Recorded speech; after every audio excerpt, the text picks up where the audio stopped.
빛과 그림자, 찰나의 순간을 영원히 붙잡는 예술. 사진은 아름다움과 진실을 담아내지만 때로는 가장 추악하고 잔혹한 현실을 기록하는 도구가 되기도 합니다. 여기 그 기록의 대상이 죽음이었던 한 남자가 있습니다. 렌즈 너머로 타인의 고통과 숨이 멎는 순간을 탐미했던 사진작가 이동식. 그는 예술이라는 이름으로 가장된 살인을 저지르며 1980년대 대한민국을 충격과 공포로 몰아넣었습니다. 한 여성을 독살하고 그 죽음의 과정을 두 대의 카메라로 번갈아 찍었던 엽기적인 범죄. 오늘 우리는 차가운 예술혼에 사로잡혀 인간성을 저버린 이동식 연출 살인 사건의 그림자를 쫓아갑니다. 시작은 1983년 1월의 한겨울, 서울 구로구 호암산 기슭이었습니다. 꽁꽁 얼어붙은 숲속, 낙엽이 두껍게 쌓인 비탈길에서 놀던 아이들이 이상한 것을 발견했습니다. 처음엔 마네킹인 줄 알았습니다. 앙상한 나뭇가지와 얼어붙은 흙더미 사이에 반쯤 파묻힌 채 미동도 없이 누워있는 여성의 형체. 호기심에 이끌린 아이들이 좀 더 가까이 다가가자 그 형체가 마네킹이 아닌 사람이라는 섬뜩한 진실이 드러났습니다. 아이들의 신고를 받고 출동한 경찰이 마주한 것은 20대 초반으로 보이는 젊은 여성의 시신이었습니다. 옷까지 하나 걸치지 않은 채 완전히 나체 상태였고 시신 주변에는 싸늘한 죽음이 남긴 비린내만이 가득했습니다. 하지만 기묘하게도 시신에는 어떤 외상도 방어은도 찾아볼 수 없었습니다. 격렬한 몸싸움의 흔적도 외부의 물리적인 충격도 없었습니다. 마치 고요히 잠들듯 혹은 누군가 정성스럽게 눕혀놓은 듯한 모습. 부패가 상당히 진행된 상태로 미루어 보아 사망한 지 한 달가량 지난 것으로 추정되었습니다. 국과수의 부검 결과 사망 후 약 28일이 경과했고 지문 감식을 통해 시신의 신원이 확인되었습니다. 경북 경주 출신으로 사망 전까지 서울 강동구 가락동의 한 퇴폐 이발소에서 일하던 24세 여성 김 씨였습니다. 1980년대 한국에는 겉으로는 평범한 이발소처럼 보이지만 실제로는 남성 손님을 대상으로 성적 서비스를 제공하는 이른바 퇴폐 이발소가 성행했습니다. 당시에는 이발소라는 단어 자체가 성매매를 뜻하는 은어처럼 통용될 정도였습니다. 김 씨는 지인의 소개로 1982년 11월부터 이 퇴폐 이발소에서 일하기 시작했습니다. 그러다 일을 시작한 지 한 달여 만인 12월 중순경 변을 당한 것으로 보였습니다. 수사팀은 김 씨의 사망 전 한 달간의 행적을 밝히는데 총력을 기울였습니다. 젊은 여성의 변사 사건은 종종 치정이나 원한에 얽힌 경우가 많았기에 연인이나 가까운 지인에게 살해되었을 가능성에 무게를 두고 수사를 전개했습니다. 그러나 김 씨는 서울에 온 지 얼마 되지 않아 깊게 알고 지내는 지인이 거의 없었습니다. 그녀가 일했던 이발소를 중심으로 수백 명에 달하는 주변 인물들을 차례로 조사했지만 대부분은 김 씨의 본명조차 모르고 그저 진양이라는 가명으로만 부르고 있었습니다. 광범위한 탐문 수사에도 불구하고 김 씨가 어쩌다 싸늘한 죽음으로 발견되었는지는 미궁에 빠지는 듯했습니다. 그러던 중 한 가지 단서가 포착되었습니다. 김 씨가 실종되기 직전 이발소에 수상한 손님이 찾아왔다는 증언이 나온 것입니다. 이발소 직원은 그 남자를 똑똑히 기억했습니다. 자신을 사진작가라고 소개하며 김 씨에게 사진 모델을 시켜주겠다며 큰 소리를 쳤다는 것이었습니다. 밖에서 따로 만나기를 원하는 눈치였고 김 씨도 꽤 솔깃해 보였다고 했습니다. 수사팀은 곧바로 이 수상한 사진작가를 용해 선상에 올리고 신원 확인에 들어갔습니다. 퇴폐 이발소에 찾아와 모델을 제의한 사진작가. 왠지 모르게 불길한 직감이 들었습니다. 용의자는 당시 42세의 이동식. 그의 본업은 보일러 배관공이었지만 사진작가로도 꽤 이름을 떨치고 있던 인물이었습니다. 경북 대구에서 태어나 어린 시절 부모를 여의고 친척집에 얹혀 살다가 14세 무렵 홀로 상경하여 서울시립 재건대에서 청소년기를 보냈습니다. 재건대란 1960년대 군사 정권 시절 정부가 거리에 떠도는 불황아, 고아, 실업자 등을 모아 폐지와 고철을 주우며 단체 생활을 하게 만들었던 일종의 갱생 집단을 말합니다. 성인이 된 후에는 절도로 전과자가 되었고 특수 절도를 3번이나 더 저지른 후 베트남전에 파병되기도 했습니다. 그의 삶은 거칠고 방황으로 얼룩져 있었죠. 그런 그가 사진에 몰두하기 시작한 것은 30대 중반 이후였습니다. 늦게 카메라를 잡았지만 그는 곧 비범한 재능을 드러냈습니다. 각종 사진 공모전에서 무려 11차례나 입상하며 사진계의 주목을 받았고 개인 사진전까지 열며 예술가로서의 입지를 다졌습니다. 사람들은 그를 신선하고 충격적인 사진을 찍는 작가라고 평가했습니다. 하지만 그의 작품 세계는 남달랐습니다. 보통의 작가들이 아름답고 진기한 순간을 포착하려 할 때 이동식은 죽음이라는 주제에 매료되어 있었습니다. 달기 피를 흘리며 죽어가는 사진으로 처음 공모전에 입상했던 그는 이후에도 죽음을 주제로 한 엽기적인 연출의 작품들을 계속해서 내놓았습니다. 그의 렌즈는 삶의 덧없음이 아닌 죽음 그 자체의 원초적인 순간을 쫓고 있었습니다. 이동식이 김 씨의 죽음과 관련되어 있다는 강한 확신을 가진 경찰은 그의 집으로 찾아갔습니다. 이동식은 형사들이 숨진 김 씨에 대해 묻자 아는 얼굴이라며 가락동 이발소에 갔다가 만난 적이 있다고 솔직하게 답했습니다. 그는 형사들을 상대하면서도 침착하고 협조적인 태도를 유지했습니다. 죄를 지은 사람 특유의 불안하거나 당황한 기색은 전혀 느껴지지 않았습니다. 오히려 너무나 태연한 모습의 형사들조차 헛다리를 짚었나 생각할 정도였습니다. 한 형사가 그의 사진작가 활동에 대한 이야기를 꺼내며 작품 사진을 좀 볼 수 있냐고 요청했습니다. 이동식은 흔쾌히 자신의 작품 수십여 장을 보여주었습니다. 사진들을 마주한 형사들은 경악을 금치 못했습니다. 사진 속 모델들은 모두 짙은 화장에 긴 속눈썹을 붙인 미인이었지만 실오라기 하나 걸치지 않은 채 나체 상태로 시체를 연상케 하는 기괴한 포즈를 취하고 있었기 때문입니다. 창백한 피부, 늘어진 사지, 텅 빈 눈동자, 살아있는 사람이 연출했다고는 믿기지 않을 만큼 섬뜩하고 리얼한 죽음의 모습들이었습니다. 이동식은 놀란 형사들에게 실제 상황은 아니고 시신처럼 보이게 포즈를 취하고 연출한 것이라고 태연하게 설명했습니다. 예술 작품이라며 하지만 문제는 정작 피해자 김 씨의 사진은 없었다는 것이었습니다. 집안을 샅샅이 뒤졌지만 어디에서도 김 씨의 사진은 찾아볼 수 없었습니다. 증언대로 이동식이 김 씨를 데리고 나가 사진을 찍었다면 분명 있어야 할 사진이었습니다.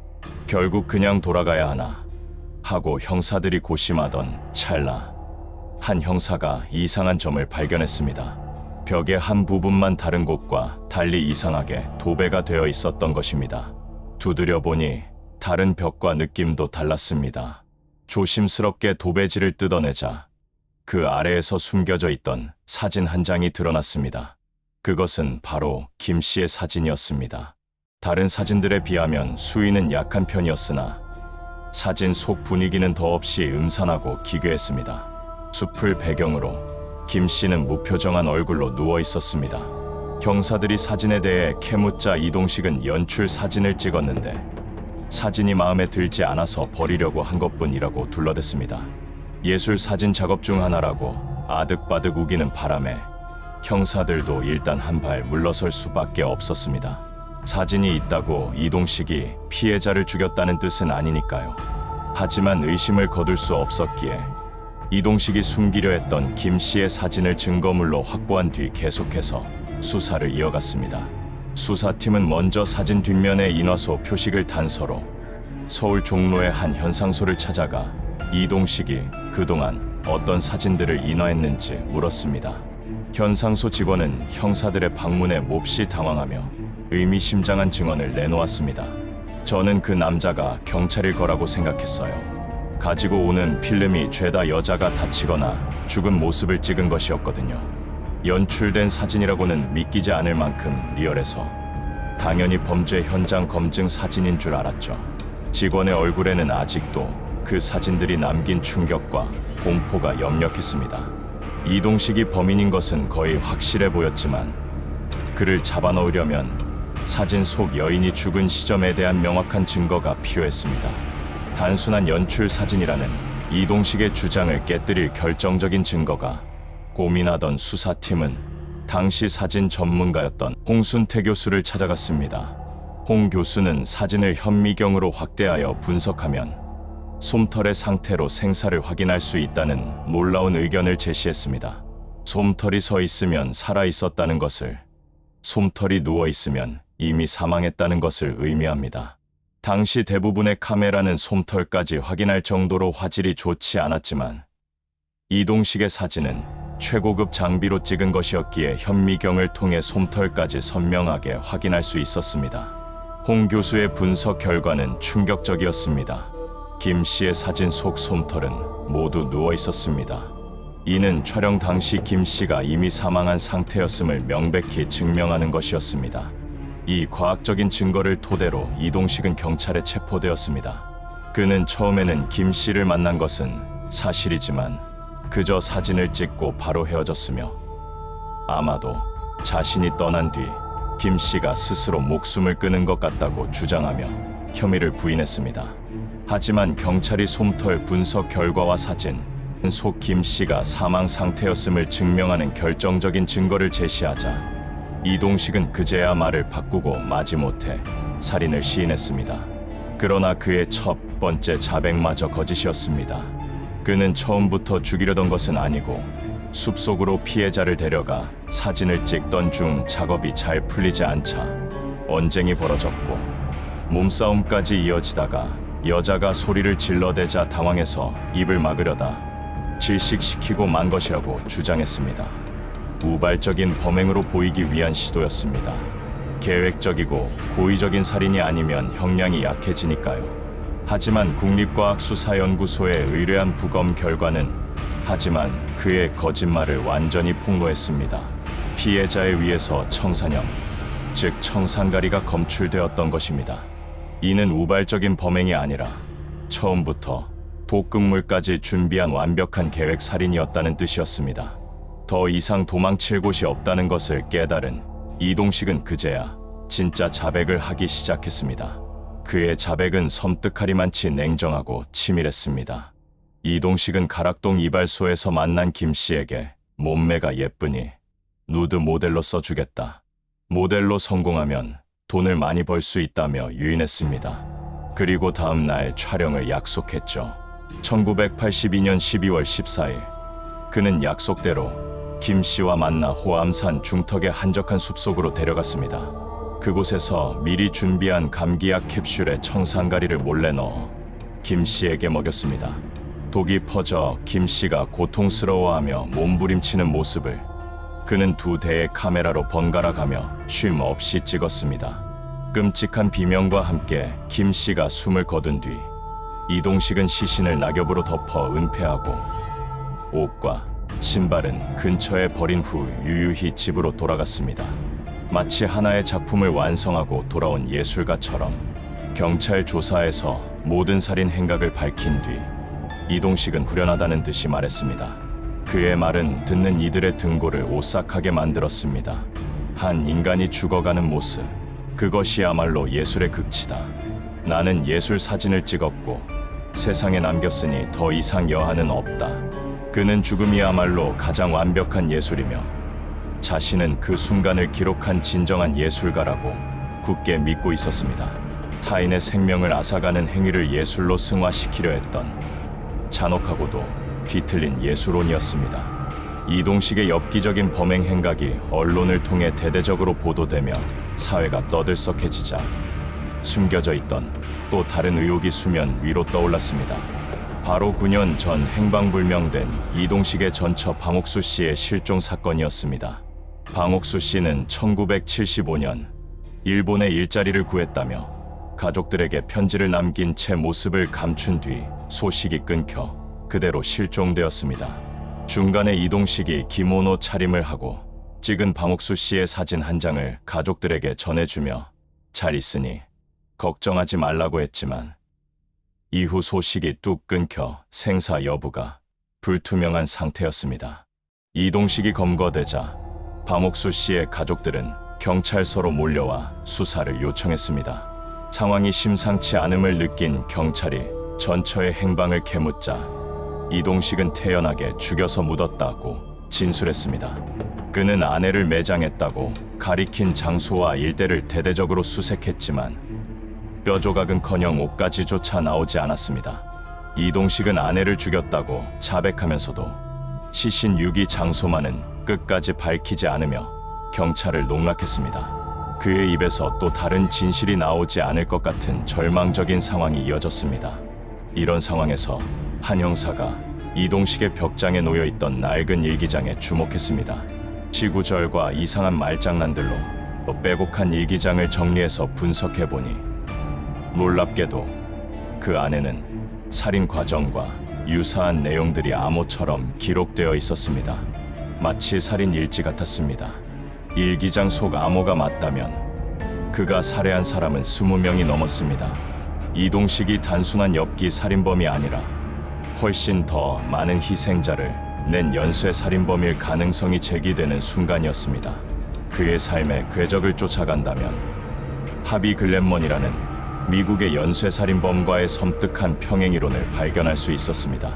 1950년대 미국에서 활동한 하비 글렌먼은 모델 지망생들에게 프로 사진작가인 척 접근해 프로필 사진을 찍어주거나 모델 일자리를 연결해주겠다고 유인하여 끔찍하게 살해했습니다. 피해자들을 성폭행하고 살해하는 과정을 사진으로 남기기도 했죠. 3명의 여성을 살해한 혐의로 체포되어 1959년 가스실에서 처형된 글렌먼. 수십 년 후 한국에서도 그와 영혼의 쌍둥이처럼 닮은 살인마 이동식이 나타난 것입니다.